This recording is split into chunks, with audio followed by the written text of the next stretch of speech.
Hello and welcome to the Unblocked Creators Podcast. Today I'm hosting magician Gary Savard, who for over 35 years has been doing hundreds of magic shows a year all over the Fraser Valley and the Metro Vancouver area, won many awards, and entertained many thousands of adults and kids. And when I turned 10 years old, Gary became my mentor and sparked my 5-year-long career in magic. My father joined in, and we became members of the Vancouver Magic Circle. Gary Savard introduced us to all kinds of awesome other magicians and taught us a lot of amazing things. So, very excited to share that backstory and to learn more about Mr. Gary Savard today. So, let's jump on in. Gary Savard! How you doing? Good, man. It's good to have you here. It's been a little while since we've connected. Been a long time. Yes. 2 years. Now, let's see. You and I first connected about 19 years ago, and You were young then. I was a 10-year-old boy. I had a 10th birthday party that my parents hired you to come and perform at, and we had just moved back here from Henderson, Nevada, and after 2 years of living there, we had collected a few magic tricks from a little trick and joke shop in Las Vegas called Planet Mirth, and so we were interested. My dad was always interested in magic, and so we asked you if you would do a magic lesson for me. And you came over a while after my birthday party, after doing a show. I remember that. You came over, and okay, sure, we hired you for a lesson. And then you saw me pulling stuff out of my box, and you brought a bunch of things to show us. Yeah, I didn't know you had stuff. Yeah, so It's interesting. You were in for a little surprise, and then something struck you, and you said, "How about we do this every week?" I come over, and you just offered to be my magic mentor. Yeah. Well, I saw you were interested. If you're interested in doing magic, that's great. If you're just interested in knowing how the trick works, then not so much. And so a lot of people are like that, right? Especially kids. Just tell me the secret. Tell me the secret. Tell me the secret. Yeah. Yeah. That's all they're interested in. Then after that, they lose interest because it's not magic anymore. Right. Yeah. Well, I'll ask you more about the experience of being a mentor and that as well. But could you tell us, to begin with, what was your start? What was your first memory of seeing magic? And what was your memory of deciding, hey, I want to do that? Well, I think we were in New Westminster. Yeah, we were in New Westminster. We were driving by, and there was a magic store there. Steve Dixon had a magic store there called, if I remember right, I forget what it was called, but he had a magic store there. It'll come to me. And so we went in there, and I introduced myself, and I didn't know any magic at that time, and he was showing me some things behind the counter, and I thought, yeah, this is cool. And so he offered some lessons, and so I took some lessons, some sleight of hand, some coin magic, and some silk magic from him, and it progressed from there. So I got to know Steve really well, and he was a great fella. He was the kind of fella that had no chips on his shoulders. Mm-hmm. So a lot of magic guys are like that, which kind of turns me off. But Steve was very down to earth. Yeah, which was really cool. A real gentleman. Yeah. And so he taught me a lot of magic, and he had a couple of illusions in the back, which I thought were kind of neat. So that's how I got started with Steve Dixon. Wow, I didn't know that. Yeah, he did it. Yeah. No, that's wild. I think his thing was called, or his store was called, Now That's It's Magic, or something like that. Okay. But he had a. Wow. It was a while back. Well, that's cool, because all these years later, when I was a junior member in the Magic Club, he was inviting some of the junior magicians and teaching them how to do close-up magic in restaurants. Yeah. I didn't know his history went right back to your start. Yes, like yeah. That's very just cool. By driving by, it's like, hey, there's a magic shop. Yeah. Let's turn around and go inside and see what that's about. Okay. So he was kind of the first mentor in magic. Yes. And you had other teachers come along, or influences? No, Steve was it. Then he introduced me to the Vancouver Magic Circle. Yeah. Which is an organization for magicians, and they have all types there, from people that just starting to professionals to people that've been there a long time. So I got to learn a lot from those guys. Yeah, well, you then introduced my father and I to the Magic Club. So that must have been, you were somewhere around 20 years old when you first started. And, Yeah. And when you met me, you must have been in your 30s. Like my dad and you must have been about similar. Yeah. Coming up on 40 maybe. No, but probably more in our 30s. Yeah, probably in our 30s, yeah. Okay. Yeah, but I'm not that old. No, so you knew from the start that it wasn't just a hobby? Yeah, well, I always wanted to do something. Like, I'm not a great reader, for one thing. So if you say, play this character, I'll play that character, and we cold read, I'm not good at that. Improv, I'm your first guy, throw me in. Yeah. So that's what got me kind of hooked on this, because I could be my own character, I could be my own self, I could develop a character. Yeah. Because in school, I wanted to take acting. But that was the thing I had to read, so that was hard. Yeah. Hard for me. So then I tried the guitar, and that was kind of difficult. And there was something I wanted to do. I just didn't know what it was until I found this. And did you feel pretty comfortable getting in front of crowds early on? At the beginning, I always had to go to the washroom the first, like 5 minutes before the show, right? It was like, oh my God, I need a washroom. But afterwards, you get rid of that, right? So now, it's comfortable. Yeah. It's comfortable. It doesn't matter if it's 1 or 500 or, the numbers don't really mean a thing after a while. It's interesting. It's like the number one fear is public speaking. Yes. People have a hard time with that. Yeah. And I think I was really lucky to be put on stages at a young age and just to go for it, because years later, speaking publicly, maybe my knees would shake a little bit, but I had that experience backing me. Yes. So. Yeah. And it helps you in other ways of life also. Getting out, meeting people and talking to people, and helps out a lot. What do you think are the main things unrelated to magic that performing has taught you? Unrelated to magic. Actually, at work, I work for Canada Post also, so I feel like, not that I'm always on, but that I like to make people laugh. So I figured that's my job. That's my job as a postman, because there's a lot of stuff going on right now, and to make people laugh and to make people have a good time, they forget about other things, right? And laughter is the best medicine. I'm not trying to be a goofball. I'm just trying to have fun with people, I guess. I remember one of the things you told me a long, long time ago is, if you learn not to take yourself too seriously, you can make people laugh. The best person to make fun of is yourself. Is yourself, exactly. If you can't laugh at yourself, you can't laugh at anybody. That was a good lesson. Yeah. That's what I go by. That's what I live by. You have to make fun of yourself first, and before you can make fun of somebody else. Not fun, but not fun of them, but fun with them. Yeah. Fun with them, I guess. That is a better way of saying it. Yeah. Well, sometimes you're poking fun with a friend, and it's lighthearted. It's all in good spirit. Oh, for sure. But if you're taking yourself too seriously, it's not as funny. No. That's for sure. Well, what about in early experiences or more recent? Every performer, whether they're an actor or anything, has had some experience of things going wrong. We don't have enough time for that.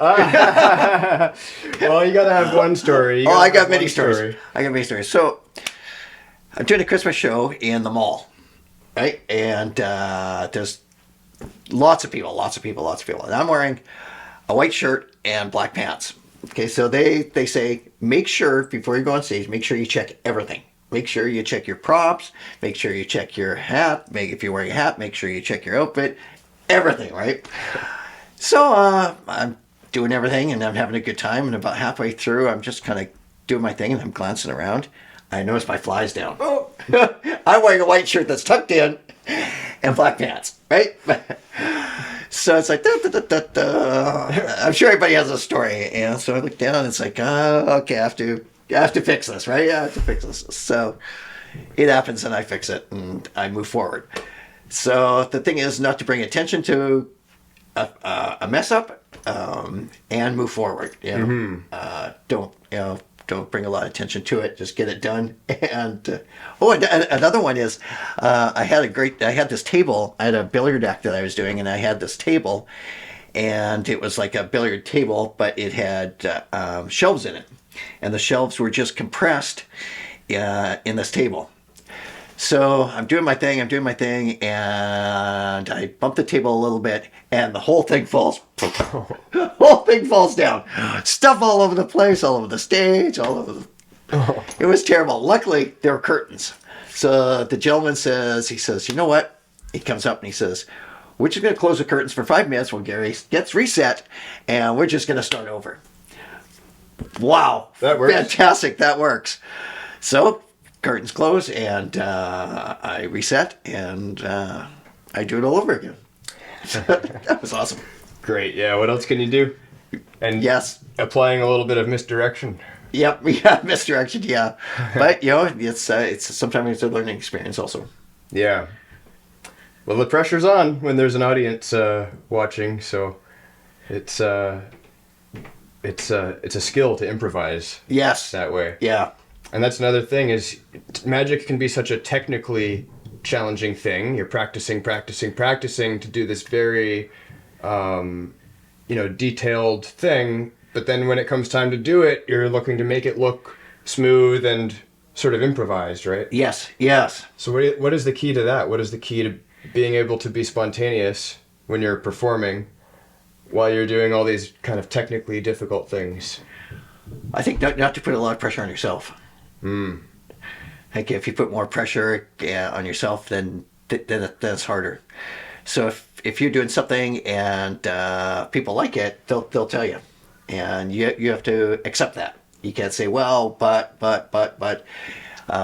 if you notice you're doing a mistake, but you cover well, they don't know. They don't know what you're doing at the beginning anyway. So as long as you cover well and not bring attention to it, then I think that's a good key too. Sounds like what a jazz musician would say. They don't even know you made a mistake. They don't know you made a mistake. Just keep going. Just keep going. That's good. Exactly. That's good. So, what do you think about, because magic is a lot about human perception, and it's the art of illusion, tricking the mind. Do you consciously think much about what magic has taught you about the human mind? Or do you think it has taught you a lot that's maybe other paths wouldn't have? Never thought of that. Okay. I'm more about the entertainment value than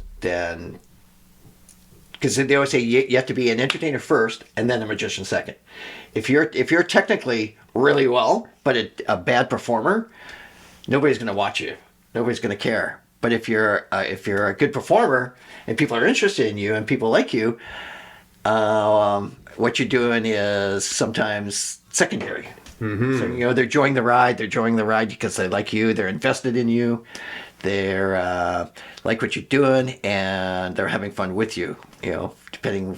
It doesn't matter if you're having a drink or if you're eating a banana or doing magic. It's they're invested in you, not so much what you're doing. Okay, I like that. Yeah, just like AGT, or America's Got Talent. Yeah. Simon always says, "I like you," and he's invested in him. He's not invested in his act. Right. I feel like I recall Jeff McBride being a big someone you really liked. Yeah. I bought a lot of his videos as VHSs back then. I guess they were. Well, just in thinking about what I wanted to talk to you about, I thought of that, and I looked up some talks with him, and he mentioned Robert Houdin, I think, saying a magician is an actor playing the part of a magician. Yes, for sure, because that's very true. You have to have some acting skills and some like I say, it's very, you have to be an actor first, and entertainment first, and then magic or whatever you're doing. It's me more entertaining. So you did become an actor, anyways. Yes, yeah. There you go. Great. Yeah, I guess in a fun way, a different way. Yeah. For sure. When you're performing, do you feel like you sort of just go into the flow and lose track of time, lose sense of self-consciousness? And just... Yes. Oh, very much. Because about 2 weeks ago, I did a show at a school. It was Pirate Day, so they had everybody at Pirates. They wanted me to do 6 45-minute shows in one day. Cool. Yeah, exactly. Like three shows is about maximum I have done. But they would move, party to party. You go to party, you drive to another one, you do another one, and evening you do another one. But this was like bang, bang, bang. And I remember a little bit, sometime it was like, did I do this one already? Did I do, I wasn't thinking that, right? I was worried about thinking that, did I already do this one for you guys? Yeah. Deja vu. Deja vu, yeah, because you're doing the same thing, yeah, but it was like six in a row. That's a lot. That's a lot. That was a lot, yeah. That was a lot. That was a record for me. I feel like most magicians either specialize more so performing for adult audiences or kid shows. There's a lot of kid show magicians. You've always kind of been both, right? Well, until COVID came. Okay. Yeah, COVID gave us a time to that we didn't do anything for a little while. Mm-hmm. So I was doing anything somebody would hire me for. I was doing, and so then when COVID came, I thought, what makes me happy? What do I like to do? And it was kids and families.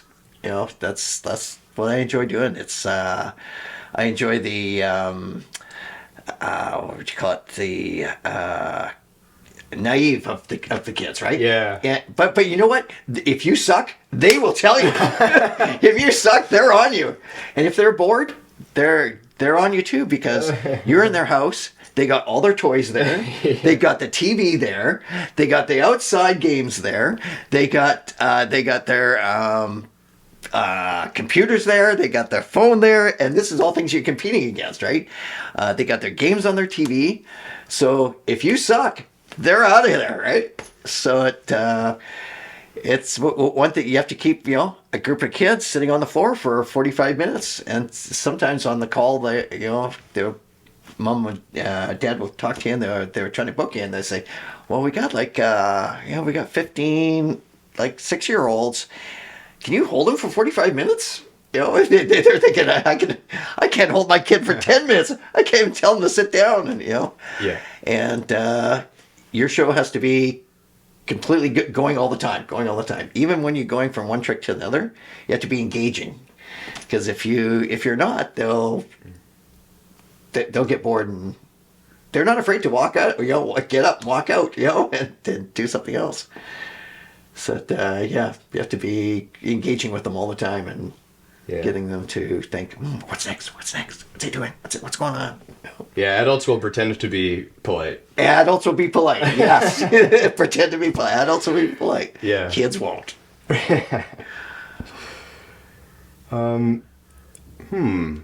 Well, when you started teaching me magic, was that the first time you were really teaching someone? Yes. Yeah. Yeah. It's teaching is for I don't do it anymore, because I find it hard, because they don't want to practice. They don't want to practice. As soon as they find out how it's done and they can do it a little bit, they lose interest. Mm-hmm. So for me, I don't want to go down that path anymore. Has that changed, do you think, with this age of more instant gratification, with cell phones and everything? Or is that just kids being kids? It's been a while since I taught, but with cell phones and the internet, I think the internet has done a lot for bad magic. Oh yeah. You want to know how something works? Go on the internet. You want to know how the Statue of Liberty has disappeared? Go on the internet. Yeah. You want to know a magic trick? Go on the internet. There's people exposing stuff all the time. Even big name guys, Murray Sawchuk. he's out there exposing stuff. Yeah. Yeah, that's another thing I just heard Jeff McBride talking about. He said there's a lot of disrespect in the magic lot world. of disrespect. Yes. Yeah, it used to be a lot more protected. Yeah. Oh, yeah. Yeah. If you want to know something, you had to go learn it in a book or buy the DVD. You could never. Actually, there was no internet around, so it wasn't like that before. We used to get the Magic magazine. We used to look every month. Used to come out and say, "Oh yeah, got to get a magazine." And it was full color, and you used to look through it and buy things, and you'd have to phone up or you had to get a catalog. Yeah, now it's like turn on the computer and have a look, and it's all there. It's all there. It's yeah.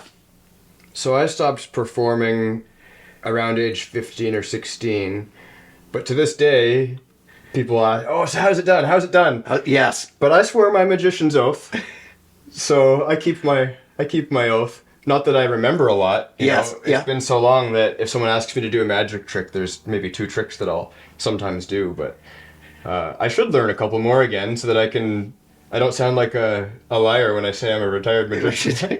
Well, it's funny because I got advertising on the back of my car, and my wife drives it a lot, right? So she'll be inside the mall or something, or say inside the shopping center, and then somebody will see her get out, and they'll say, "Oh, can you show me a magic trick?"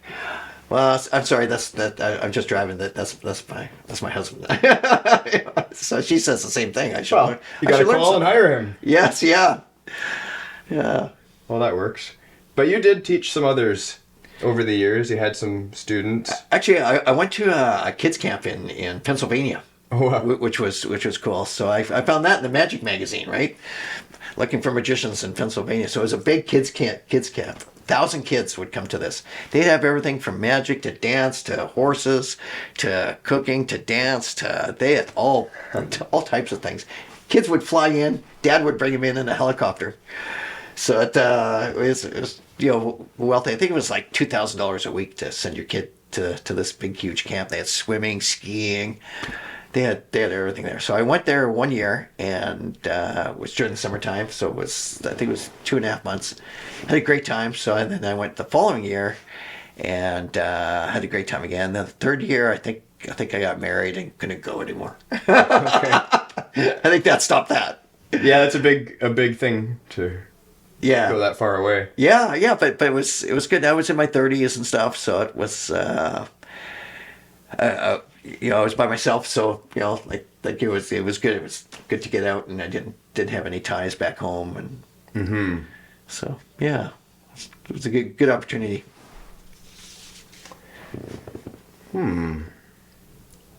What about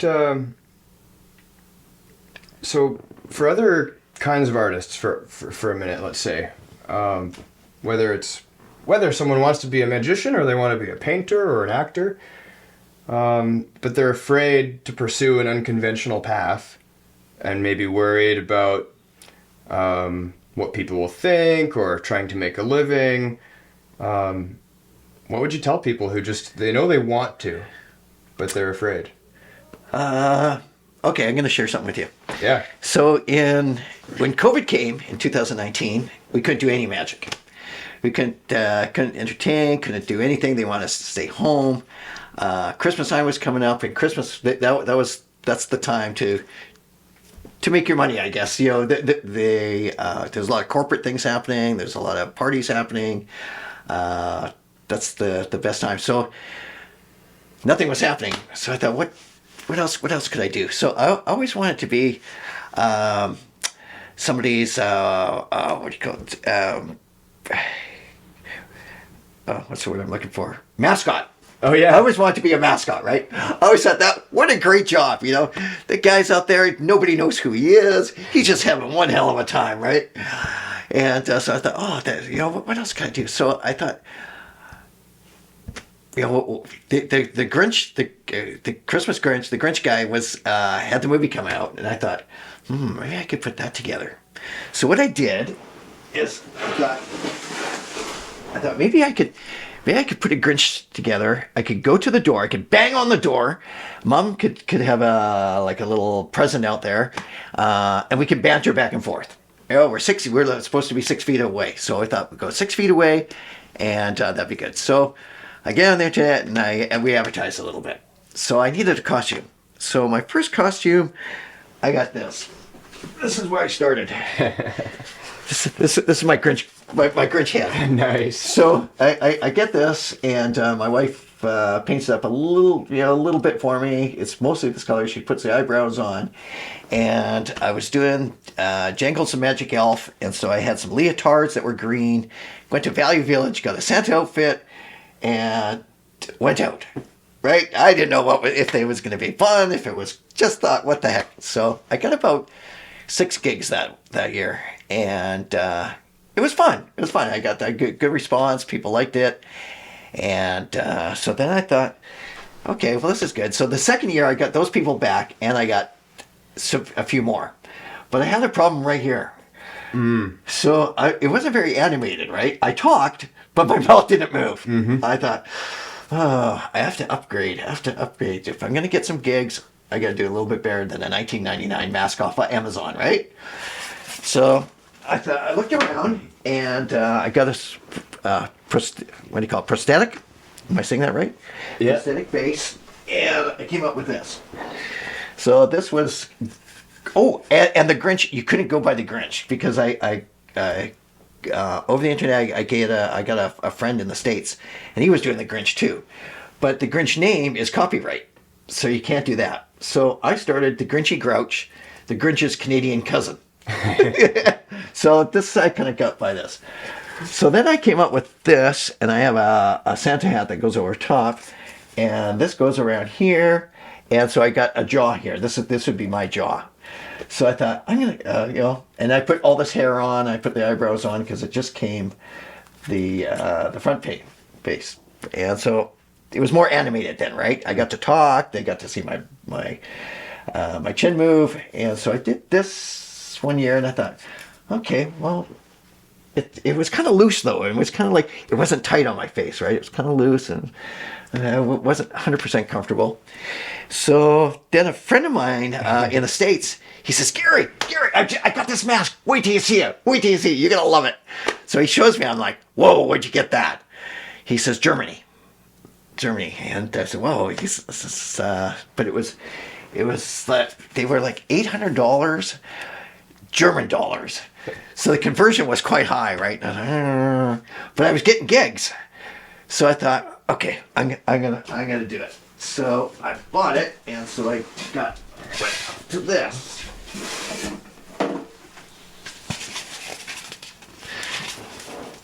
So this is phase 3. Oh, there we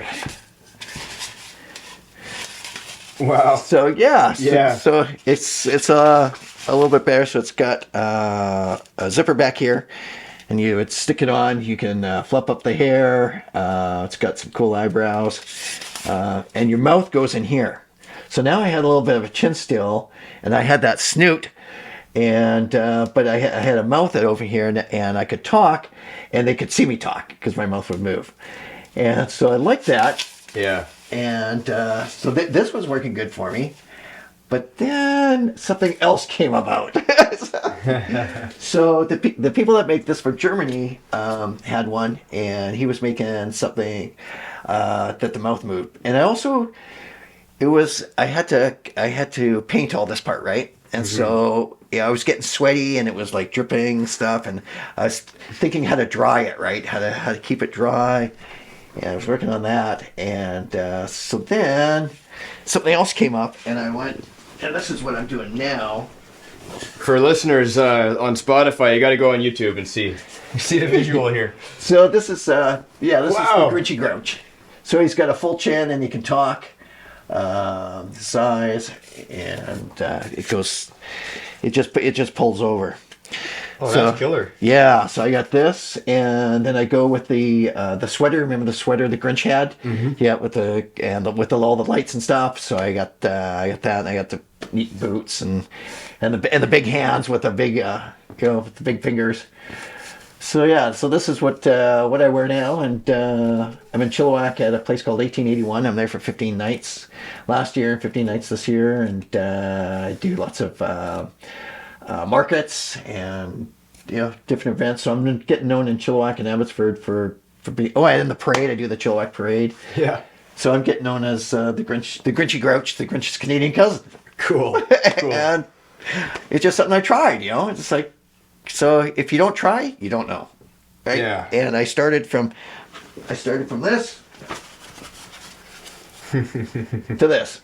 There you go. So, yeah. Experiment and iterate. Yes. Yeah. And it evolved, So I'm kind of proud of this character. Yeah, that's awesome.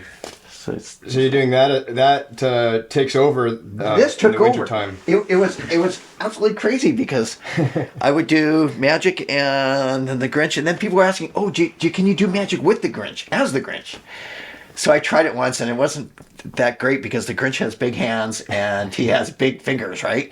And to do stuff with this was like, So now I just say no. I don't do any magic at all in November and December, which was our busiest time. I do the Grinch. I love it because you can harass people and people expect it. You can be annoying to people and be rude to people and people expect it.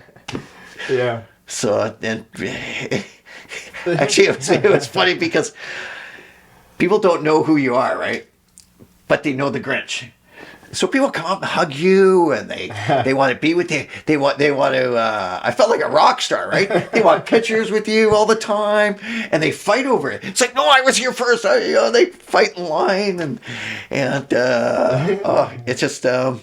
I always say to my wife, I got all these hugs and stuff, but I wonder what would happen if I just like peel off the mask. You think I'll get the same response?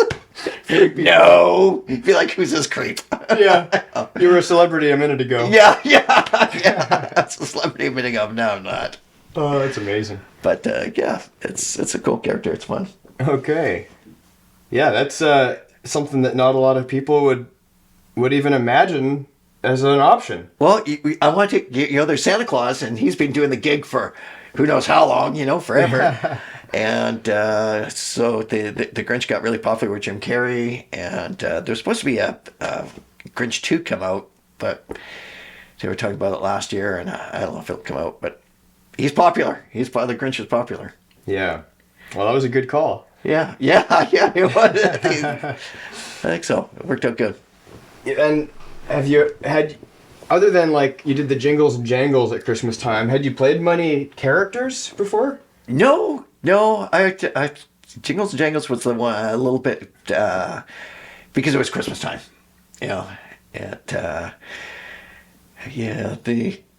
But normally. Oh, I tried actually. You know what? Some people call sometime, and it's like, oh, I shoulda. So this year I got a rabbit outfit for Easter. Yeah. And so then what I did was great. I put the Easter bunny outfit on, because I got hired for the Easter bunny. I put this face on. And then I put the head right here for the Easter bunny, right? So it's like, yeah, after Easter, this is what's coming, the Grinch. Wow. So it's pretty funny. Oh, that's great. But it's just like sometime I thought, okay, they're calling for the Easter bunny. I'm losing here. So I got this costume, and it was half decent. Yeah, and some lady was selling it online for like $80 and had a nice head on it and stuff. So someone had to do it. Somebody had to do it. Yeah, it's like, no, can't. Yeah. If you can pull it off, then try it out. But with the Easter bunny, he doesn't talk. Oh. So he's only animated, right? He's not. I never heard an Easter bunny talk. What's Easter bunny say? Exactly. You never see him talk. So, and he doesn't have. He's got to be sneaky to plant all the chocolate. Yeah, I think so. Yeah, you're right. So mostly you're the magic guy. Yes. Yeah, I started that during COVID too. Okay. Because you used to go by. Now That's Magic was your. That's right. Magic brand. Yes, that was my magic brand, but. During COVID, when I wanted to do kids magic, I thought, okay, I gotta if I'm gonna change something, this would be the time, right? Because the big 3-year break. And so I thought, what could be easy for people to remember? Because if I'm in the store and they say, "Oh, that's cool. What's your website?" And I say, "Oh, now that's magic.net." .net? What's that? So for them to remember all that, now that's magic.net. By the time they get home, or out the door, they forget, right? Right. So I thought, what could work? And I thought, you know what? Every time I go to a party, I bang on the door. And what I hear on the other side, "Mom, the magic guy's here." Yep. So I thought, well, that's it. The magic guy. So the magic guy, not the magic guy, the magic guy. Perfect. So I'm trying to make that work. So instead of using my name, I use magic guy. So Yeah, that sticks. magicguy.ca. So I thought that would be easy for people to remember. Yeah, that's good for people to think about with a lot of different things and different endeavors. How to have something stick in people's heads. Yeah, and easy to remember. Yeah. Easy. Yeah. And .net. No, nobody knows .net. I wanted to get .com, but that was like $3,500 to get that. Yeah. Someone's hoarding that. Somebody's hoarding that. Yeah. So CA was available. So yeah. So I thought that was good. So to flashback a bit, what do you remember about teaching me magic? I was a 10-year-old kid. I had only so much perspective on life at the time, but but you gave me a lot. You taught me a lot about how to direct attention and how to build a story into a routine, and you taught me all kinds of things in sleight of hand, of course. But That's awesome. What was it like for you? I think it was positive because you want to learn. That's a big difference. And try to find a 10-year-old kid that wants to learn is almost impossible, especially with magic, because they after they know how it works, it's the excitement goes down, right? So you want it to be more entertaining. You want to have fun with it. Yeah. Right. Instead of just knowing how it works, and then move on. So I think that was a draw for me of you. Is that the right wording I'm trying to That makes find? sense. Is that you're interested in having fun with it and doing something with it. Yeah, well then, you introduced... And my dad joined in at some point. Yeah. And we used our surname. He became my best friend. He was... Yeah. We became good friends. So my dad's name is Gord Boys, and so we went by the Great Magic Gordini. Boys. Yeah, now he goes by the Great Gordini. Yes. But you That's got us smart. involved in the Magic Club, and you got us entering competitions. In 2007, I won the Rick Honey Comedy Trophy. Yeah. I was 12 years old and Nice. performing in front of a crowd and winning a trophy, and quite an experience. But I certainly wouldn't have been doing that if someone didn't show me the ropes. So, Oh, that's awesome. well, I'm proud of you. yeah, you taught me what you taught me, but you also set me up. That was such a cool experience. How many 10-year-olds have a mentor showing them how to dedicate themselves to a craft, and even showing them the willingness of someone to mentor them? It opened up horizons for me that later on I found mentors in different things I wanted to learn, and Oh, that's cool. that opened up a lot of doors for me. So you probably don't That's realize awesome. No. how much that, even when I wasn't doing magic anymore, how much Yeah. that influenced me. And thanks, man. Well, what about the carving and stuff? Like, how did that happen for you? The carving, I guess, Like, that's so unique. I liked woodworking in high school, and I liked Yes. my teachers. Yeah. And my teachers, I suppose I made a good impression because I took it seriously, and I guess that's it, right? When you Yeah. take it seriously, someone wants to share what they've Somebody learned. wants to share. Yeah. So that's what it is, I guess. I found teachers who wanted to teach, and I wanted to learn to woodwork. But then after high school, I tried a lot. I forgot about woodworking. I sometimes thought about buying a lathe and playing around again. But I tried all kinds of jobs.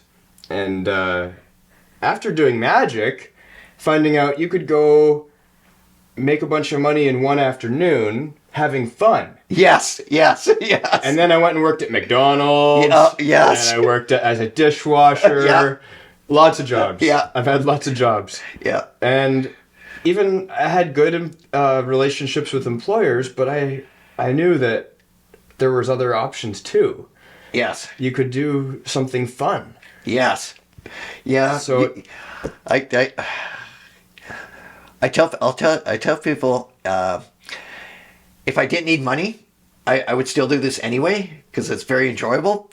But but sometimes when I go to work back at the post office, I don't want to brag, but I sometimes you think, oh my God, over the weekend I made like 2 weeks' wages at the post office. 80 hours of work. But but there's no pension in that, right? And it's not all the time. Right. It could be faster fee them. Sometimes you can make you get some good gigs and you get a pile of money But historically, that type of job had a lot more secure. The pension jobs, that was the secure way. That's always been the secure way. Yes. Up until it's less true now than ever. It's very less true. Yeah. So people might as well risk it to some degree. Oh, for sure. If they can risk it on something you love, right? Yes. Yeah, for sure. Because there's that pension nowadays is far. Even the post office, that used to be like a government job. That used to be the job. You were there. You started at whatever age you came. You finished there.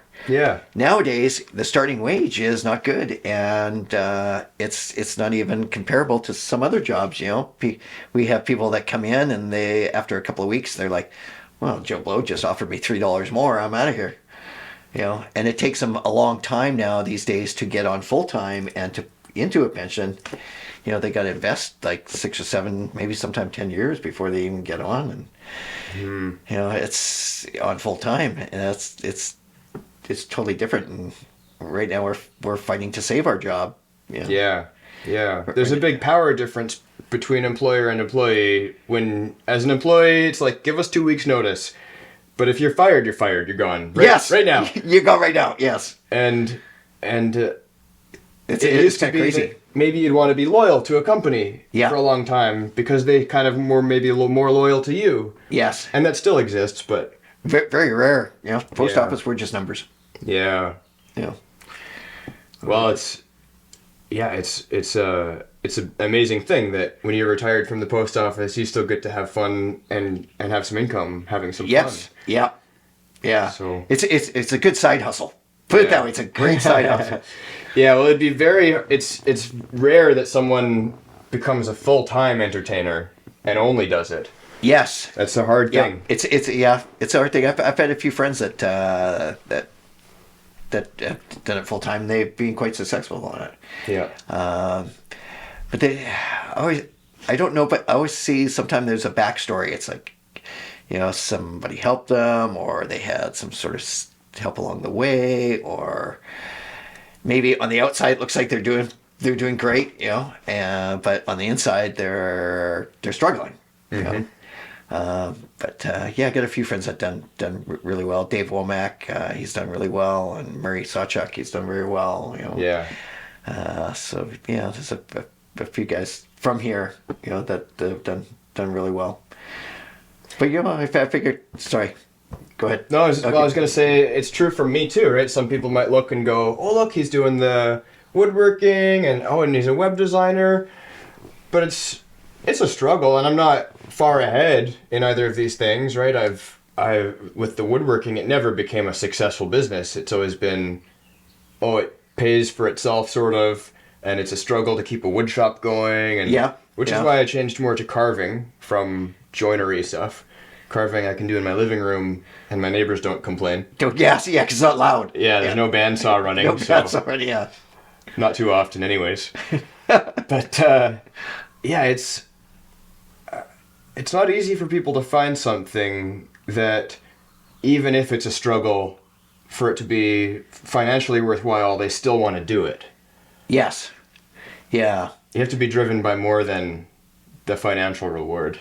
Yes, that's why I say if I didn't need money, I would still do this because I like the reward for me is going there and seeing these kids and seeing these families and having fun with them, and because like I say, there's so much garbage in this world, that's happening. You turn on the TV and watch the news, it's pretty depressing, and just for an hour of just having fun with them and seeing those kids just go crazy. It's joyful for me, I guess. Yeah.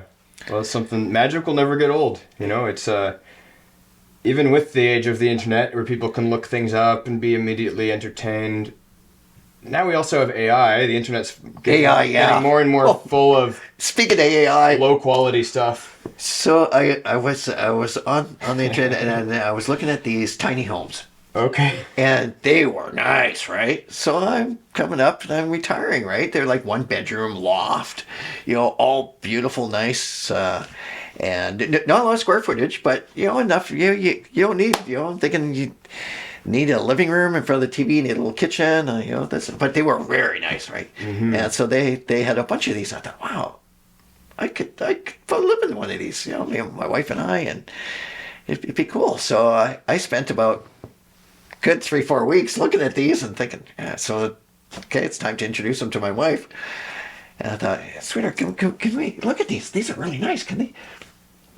Those are AI, she says. I'm like, what? No way. She says, yeah, nobody makes those. Those are computer generated. Oh, no. I'm like, yeah, that's what I said. Oh, really? They're so nice. I fell in love with them. Yeah.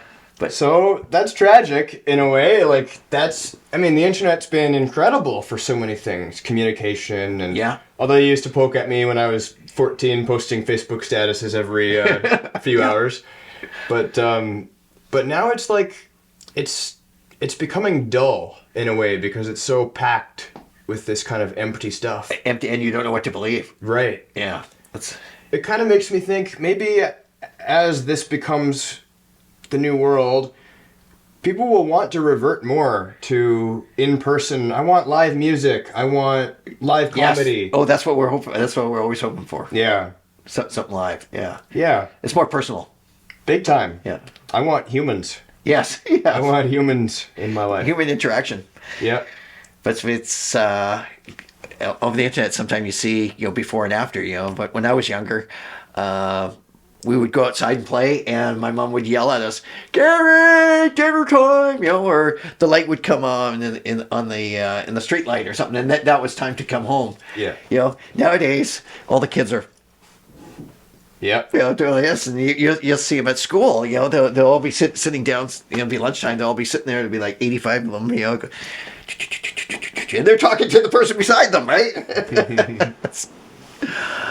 Yeah, a lot less personal things. Yeah.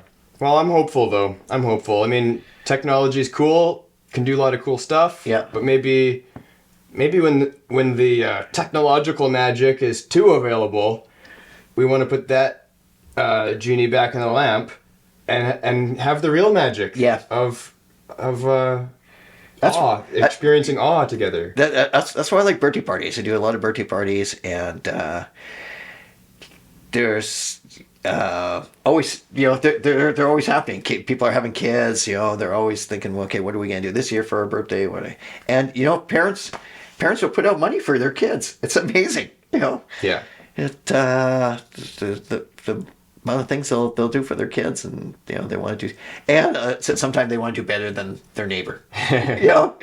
It's like you go to Richmond or North Van or West Van, and I think sometimes it's about the moms dressing up. I went to this one party in West Vancouver. I'm thinking, okay, this party's not for the child; it's for you mothers getting all dressed up, and it's like. That's funny. It's like the Real Housewives, right? Yeah. Some excuse to get together and dress up and get all glammed out. Don't get to do it as much when you're raising kids. So. Yeah. It was funny. Well, that's it's amazing. It's a good thing. It's a good thing to entertain people in a world with lots of chaos, difficulty, and chaos. Yeah, for sure. That's the part I really enjoy. So you don't see yourself stopping anytime, really? No. Except for yes and no.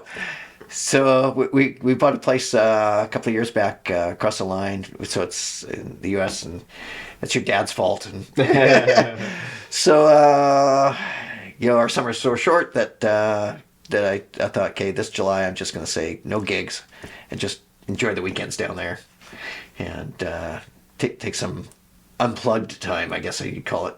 Just unplug and enjoy my wife and each other. I guess instead of being on the internet, and even nowadays it's I find myself watching TV, but I've got my phone in my hand and I'm scrolling. I was like, put that down. Well, you're doing it too. Yeah, it's addicting, and yet half the stuff we see isn't even memorable. No, it's just crosses our eyes just for a moment. Garbage. Yeah.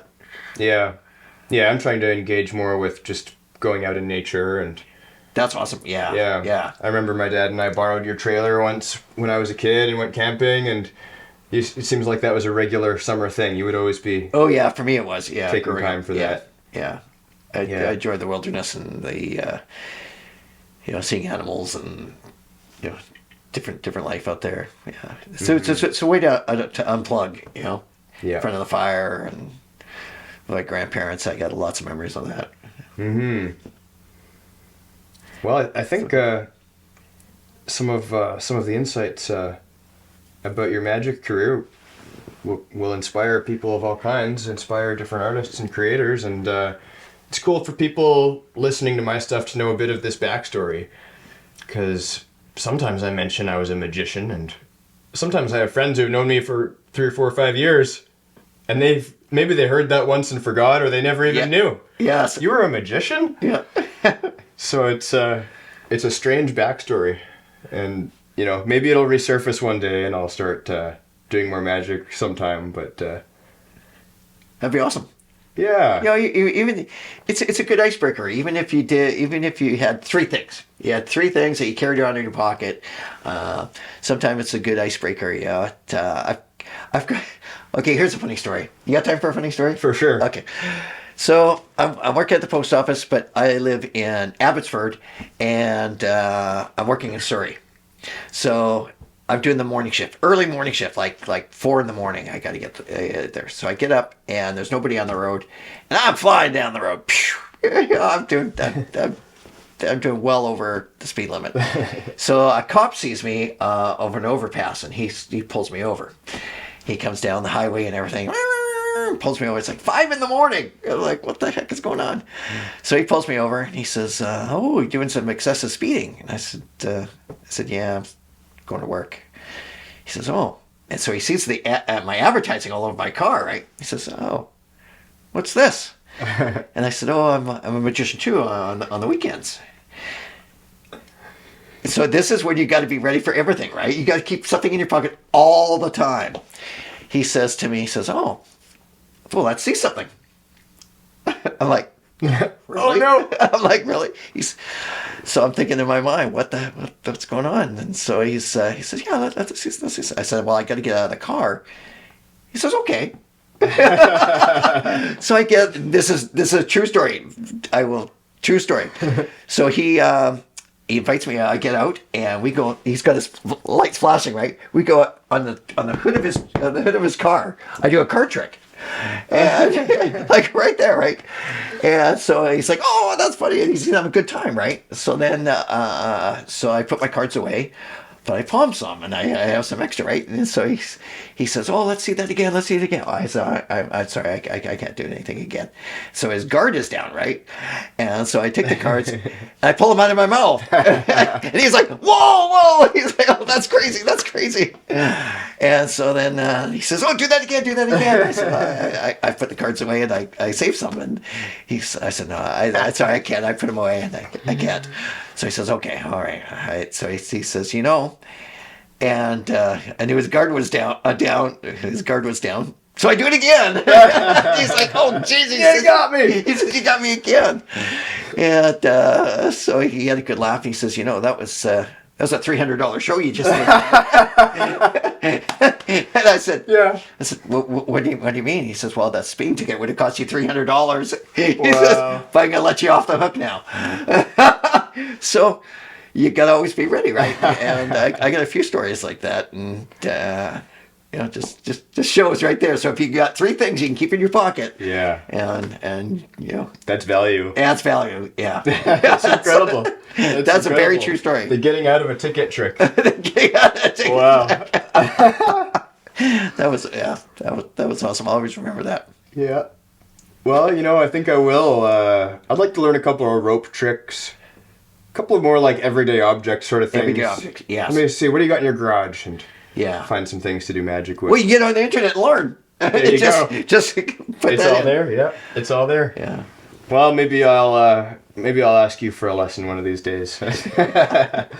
We'll trade off for some carving lessons. There you go. Yeah. Some kind of trade.